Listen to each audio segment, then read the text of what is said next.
এটা হচ্ছে vitamin E, Evion ভেট বা ভিটামিন ই, যে কোনো ভিটামিন ই ক্যাপসুলও পাওয়া যায়।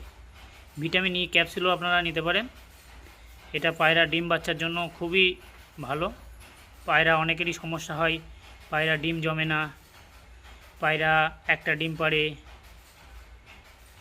মাদি মুখোমুখি করে কিন্তু নর পিটাপিটি করতে চায় না, বাচ্চা ফুটে মরে যায়, অনেক সমস্যার জন্য এই যে ভিটামিন ই সবচেয়ে সেরা কম্পোজিশান।